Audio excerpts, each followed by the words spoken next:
नमस्कार दोस्तों, स्वागत है आपका अपने YouTube channel RBN news Hindi में। तो दोस्तों हाजिर है आपके लिए आज की राजस्थान की प्रमुख खबरों को लेकर। तो चलिए दोस्तों शुरू करते हैं। इससे पहले अगर दोस्तों आपने चैनल को सब्सक्राइब नहीं किया तो प्लीज़ चैनल को सब्सक्राइब कर लीजिए। ट्रक ड्राइवरों की हड़ताल, राजस्थान में फल सब्जी की सप्लाई ठप, कई रूट पर रोडवेज प्राइवेट बसें रुकी, पेट्रोल डीजल की सप्लाई नहीं हो पाई। जी हां दोस्तों, प्रदेश में सोमवार को शुरू हुआ नए कानून हिट एंड रन का विरोध मंगलवार को और तेज हो गया। निजी बसें नहीं चलने के कारण रोडवेज बस स्टैंड और स्टेशन पर इसका असर देखने को मिला। वहीं शहर में मिनी बसें, magic auto rickshaw, taxi, car सहित अन्य यूनियन विरोध में आ गई। मिनी बसें नहीं चलने की वजह से यात्रियों को परेशानी हुई। अब बुधवार को भी शहर में चलने वाली मिनी बसें, ऑटो रिक्शा और कार, टैक्सी और मैजिक यूनियन हड़ताल पर रहेंगी। इस वजह से शहर में 1500 मिनी बसें, 2000 मैजिक और 20,000 ऑटो रिक्शा और 10,000 कार टैक्सी का संचालन नहीं होगा। हालांकि JCTSL की 180 लो फ्लोर बसों का संचालन यथावत रहेगा, पर यात्रियों के हिसाब से कम पड़ेगी। हड़ताल की वजह से मंगलवार को डीजल पेट्रोल की सप्लाई बाधित रही। इस वजह से करीब 100 पेट्रोल पंप ड्राई हो गए। उधर मंडी में केवल 100 ट्रक ही सब्जी लेकर पहुंचे। इससे थोक में बिकने वाला आलू 2 रुपए महंगा हुआ और प्याज थोक में 10 रुपए किलो तक महंगी हो गई। मनरेगा श्रमिकों को हादसों पर राहत नहीं, बीमा के लिए प्रदेश में 23% का ही रजिस्ट्रेशन, अकेले उदयपुर में करीब 84% तक काम बाकी। जी हां दोस्तों, प्रदेश में नरेगा श्रमिकों को दुर्घटना पर 2 लाख रुपए दिलाने वाली योजना में 23% का ही काम हो पाया है। अकेले उदयपुर में करीब 84% श्रमिक रजिस्टर्ड होना बाकी हैं। सिर्फ 16.45% का रजिस्ट्रेशन हुआ है। जिला परिषद की ओर से इन श्रमिकों को न तो कभी इस बारे में बताया गया और न ही कभी इस पोर्टल के पंजीकरण के बारे में जानकारी दी गई। चौंकाने वाली बात तो यह है कि ऐसा करने वालों में अकेला उदयपुर नहीं है। कुल 16 जिलों की लापरवाही के चलते लाखों श्रमिक योजना से वंचित है। असंगठित और मनरेगा श्रमिकोों के लिए केंद्र की दुर्घटना बीमा योजना के तहत 2 लाख रुपए दिए जाते हैं। यह राशि तब मिलती है जब श्रमिक का नाम ई श्रम पोर्टल पर रजिस्टर्ड हो। उदयपुर में 6,62,579 मनरेगा श्रमिक है। इनमें केवल 1,08,969 ही ई श्रम पोर्टल पर रजिस्टर्ड है। मंत्रियों को अब भी विभागों का इंतजार, लॉबिंग शुरू। गृह, UDS, PWD व चिकित्सा हॉट फेवरेट, कर्णपुर चुनाव वादा।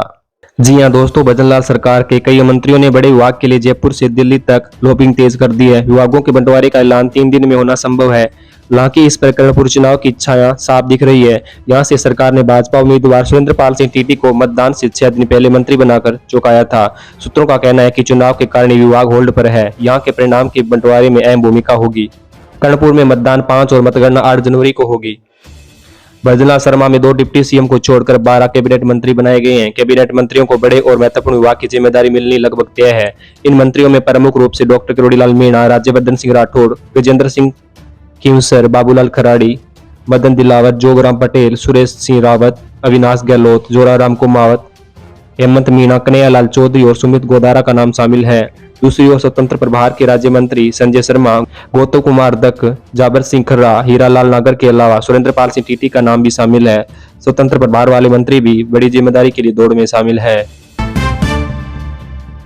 24 घंटे में दिन का पारा 6 डिग्री लुढ़ककर 14.8 डिग्री रहा। रात का पारा भी 6.8 डिग्री पर गिरा। दोस्तों, अक्टूबर दिसंबर में सर्दी का असर कम रहने के बाद जनवरी में सर्दी दूजनी चुड़ाने लगी है।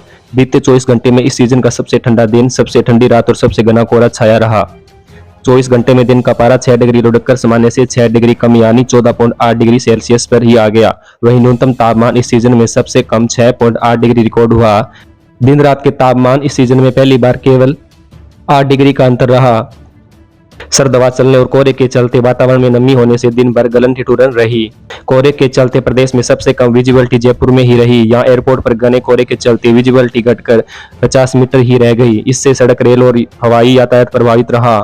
मौसम वैज्ञानिक हिमांशु शर्मा के अनुसार शीतलहर चलने से तापमान सामान्य से नीचे जाता है। मौसम विभाग के अनुसार अगले 2-3 दिन शीतलहर चलेगी।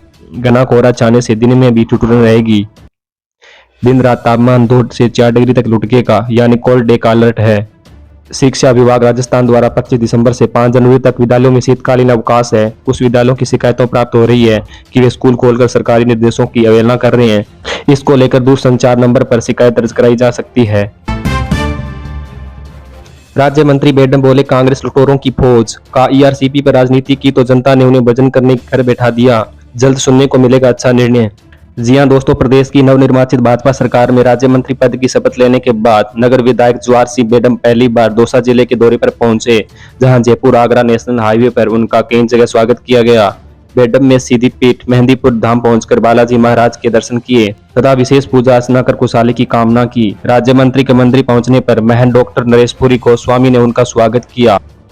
वह दर्शन कराकर चोले का टीका लगाया। मीडिया से बातचीत करते हुए मंत्री ने कहा, बालाजी महाराज दर्शन कर प्रदेश में सुख समृद्धि और विकास की कामना की है। राज्य सरकार की पहली प्राथमिकता गरीब कल्याण, भ्रष्टाचार मुक्त राजस्थान व सुशासन स्थापित करना है। पूर्वी राजस्थान नहर परियोजना के सवाल पर उन्होंने कहा कि केंद्रीय जल शक्ति मंत्री गजेंद्र सिंह शेखावत के नेतृत्व में राजस्थान व मध्य प्रदेश की सरकार ने ईआरसीपी को लेकर चिंतन व मंथन किया है। जल्दी दोनों राज्य के मुख्यमंत्री व जल शक्ति मंत्री मंत्रालय बैठक कर इसका हल निकालेंगे।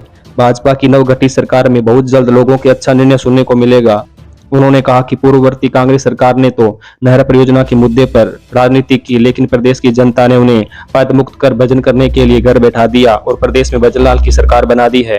उन्होंने कहा, कांग्रेस शासन में जनता से लूट, भ्रष्टाचार, पेपर लीक, सचिवालय की तिजोरी में केस मिला, महिला अत्याचार, मंदिरों को ढाया गया, रेप कांड हुए जिन पर विधायकों के बेतुके बयान आदि को जनता ने नकार दिया है। वहीं नेता प्रतिपक्ष के सवाल पर कहा, कांग्रेस की लुटेरी फौज है, वे किसे भी बनाए, हमें कोई फर्क पड़ने वाला नहीं है। मंत्रियों को विभागों के बंटवारे पर उन्होंने कहा, मुख्यमंत्री जल्दी मंत्रियों के विभागों की घोषणा करेंगे और हम एकजुट होकर राजस्थान की चहुमुखी विकास करेंगे। उन्होंने कहा कि जन कल्याण की योजनाओं को लागू कर डबल इंजन की सरकार से राजस्थान को नंबर 1 बनाएंगे और 2047 तक विकसित भारत बनाएंगे। टक्कर लगने पर टोका तो पीट पीट कर मार डाला। कार सवार दम निकलने तक युवक पर बरसाते रहे डंडे, साथ ही जान बचाकर भागा। जी हां दोस्तों, कार सवारों ने टोकने पर युवक को पीट पीट कर मार डाला। युवक ने कार से टक्कर लगने पर गाड़ी ठीक से चलाने के लिए बोल दिया था। घटना भिवाड़ी के फूलबाग इलाके के घंटाल में मंगलवार दोपहर 3:30 बजे की है। पुलिस ने फरार कार सवारों की पहचान कर ली है। भिवाड़ी एसपी दिलीप सैनी ने बताया कि बिहार के समस्तीपुर निवासी अफसर अली, जिसकी उम्र 24 साल थी, वो अपने दोस्त अब्दुल, जिसकी उम्र 25 साल थी, के साथ टाल में लेबर कॉलोनी में 8 साल से किराए के मकान में रहता था। भिवाड़ी की एक कंपनी में टेलरिंग का काम करता था। दोपहर करीब 3:30 बजे दोनों लंच करने के बाद फैक्ट्री जा रहे थे। सड़क पर पीछे से एक वैगनर कार से 3 युवक आए और दोनों युवकों को हल्का सा टच करके कार निकल गई। इन पर दोनों ने ड्राइवर को ठीक से कार चलाने के लिए बोला। कार सवार युवक पहले तो आगे निकल गए। इसके बाद कुछ दूर जाने के बाद कार को वापस घुमाकर लाए और दोनों युवकों के पास रुक गए। कार से उतरे एक युवक की उनके साथ कहासुनी के बाद हाथापाई हो गई। एक अन्य युवक गाड़ी से डंडा निकाल कर लाया और अफसर अली पर ताबड़तोड़ हमला कर दिया, जिससे वह गंभीर रूप से घायल हो गया। इस दौरान मौका पाकर अब्दुल वहां से जान बचाकर भाग गया। आरोपी युवक अली को अधमरा कर कार से भाग गए। इसके बाद अब्दुल आया और अफसर अली को ऑटो से भिवाड़ी के सरकारी अस्पताल में लेकर पहुंचा, जहां डॉक्टरों ने उसे मृत घोषित कर दिया। सूचना के बाद मौके पर पहुंची पुलिस ने शव को अस्पताल की मोर्चरी में रखवा दिया।